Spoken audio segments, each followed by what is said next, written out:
ng choir po na kumakanta ngayon. Sila po ay binubuo ng choir mula sa Diocese of Novaliches, Diocese of Cubao, at ang Singing Christians of EDSA Shrine.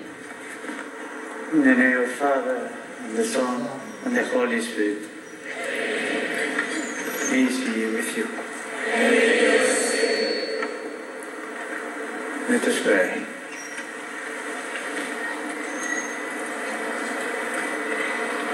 Oh God, in whose eternal design family life has its firm foundation, look with compassion on the prayers of your servants, and grant that, following the example of the Holy Family of your only begotten Son, in practicing the virtues of family life and in the bonds of charity, we may, in the joy of your house, delight one day in eternal rewards. Through our Lord Jesus Christ, your Son, who lives and reigns with you in the unity of the Holy Spirit, forever. One God, forever and ever.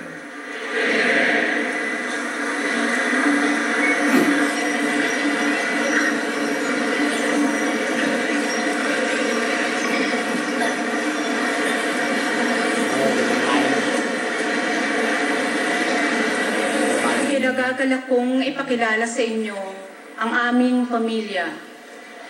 Kami ang pamilya Dizon na nagmula sa barangay Cruz Naligas sa Lungsod, Quezon. Ito ay isang maliit na pamayanan na may malaking populasyon.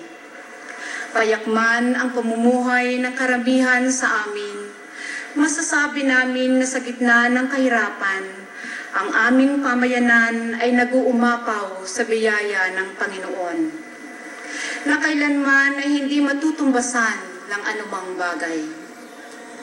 Ang aming ina ay si Francisca Dizon. Bata pa lamang siya ay inihabili na sa kanya ng aming lolo at lola ang isang maliit at lumang kapilya sa aming pamayanan. Naging pangulo siya ng samahan ng Sacred Heart of Jesus at Altar Ladies, na mas kilala ngayong Mother Butler's Guild. At hanggang ngayon ay kabilang at aktibo pa rin siya sa organisasyon. Ang aming ama ay si Sixto Dizon. Isa siya sa mga kabataang lumaban sa mga Hapon noong ikalawang digmaang pandaigdig. Naging membro rin siya ng lupon ng tagapamayapa ng aming barangay. Nasaksihan namin kung gaano ang pagmamahal at pagiging aktibo ng aming mga magulang sa pagsisilbi sa simbahan at pamayanan. At dahil dito, kaming mga anak kasama ng kanilang mga apo ay nahikayat na maging bahagi ng iba't ibang organisasyon tulad ng Family and Life Ministry, Lectors and Commentators, Music Ministry, Ministry of Altar Servers, at Youth Ministry. Isa sa aking mga kapatid na babae ay naging pinuno ng Parish Pastoral Council na ang aming parokya ay nagsisimula pa lamang. At sa kanya ring pamumuno, naganap ang pagiging isang ganap na parokya ng isang maliit at lumang kapilya lamang noon. At ito ngayon ay ang Holy Cross Parish, ang parokya ng Cruz Naligas. Ang bawat organisasyon dito ay nagkaisa tungo sa isang layunin na pagyamanin hindi lamang ang mga bagay na kaugnay sa simbahan. Gayon din ang para sa ikabubuti ng buong pamayanan ng Cruz Naligas. Ang mga ito ay ilan lamang sa mga yaman at biyaya na aming tinataglay sa kabila ng kahirapan at payak na pamumuhay. Maliban sa kahirapang pinansyal, marami pang mga pagsubok ang nagpatibay sa pananampalataya at samahan ng mamamayan ng Cruz Naligas. At isa ang aming pamilya sa mga aktibong nakilahok sa bawat pagkilos na pinagdaanan ng aming pamayanan. Nang tangkain ng isang universidad na sakupin ang bukid na sinasaka ng aming pamilya, na siya ring pangunahing pinagkukunan ng pamumuhay ng mga tao sa aming lugar. Matinding takot ang naramdaman ng baryo. Takot na mawala ang kakarampot na mayroon kami. Ngunit hindi nagpadaig ang mamamayan ng krus na likas. Sa halip, sila ay lumaban at ang tunog ng kampana ng simbahan ang kanilang naging hudyat upang lumabas sa kani-kanilang tahanan at ipagtanggol ang kanilang karapatan.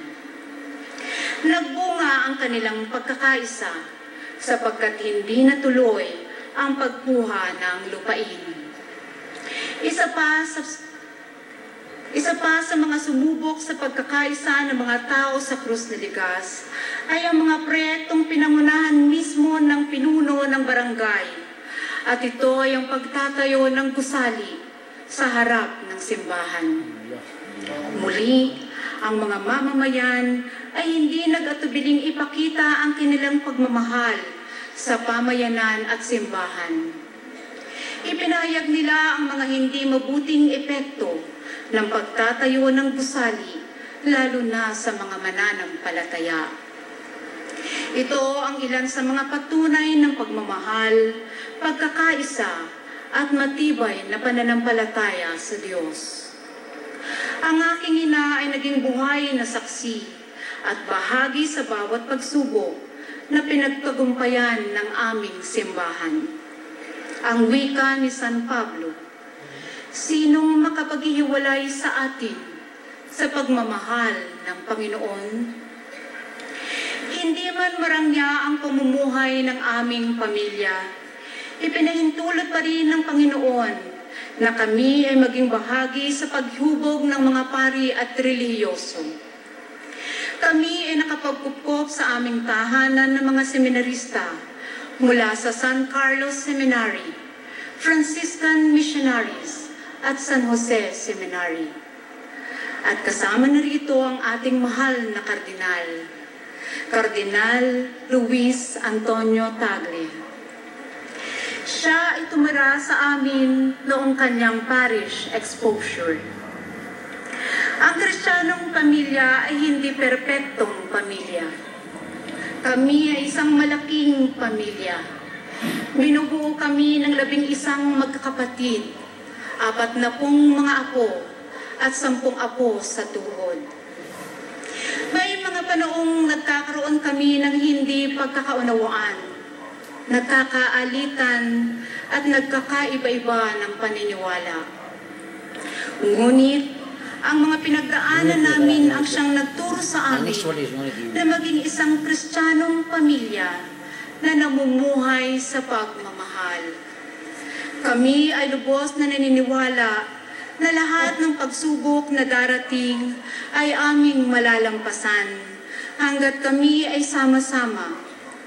At sa tulong na rin ng banal na pamilya ni Jesus, Maria at Jose.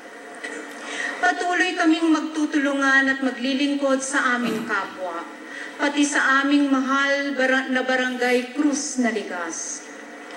Kapos man kami sa material na kayamanan, punong-puno naman kami ng biyayang mula sa Panginoon, na kailanman ay hindi matutumbasan ng kahit anong kayamanan sa mundong ito. Ang biyaya ng pananampalataya, pamilya, at nagkakaisang pamayanan. Muli, kami ang pamilya Dizon na mula sa Krus na Ligas at kami ay namumuhay alinsunod sa yapak ni Jesus, Maria at Jose. Marami pong salamat.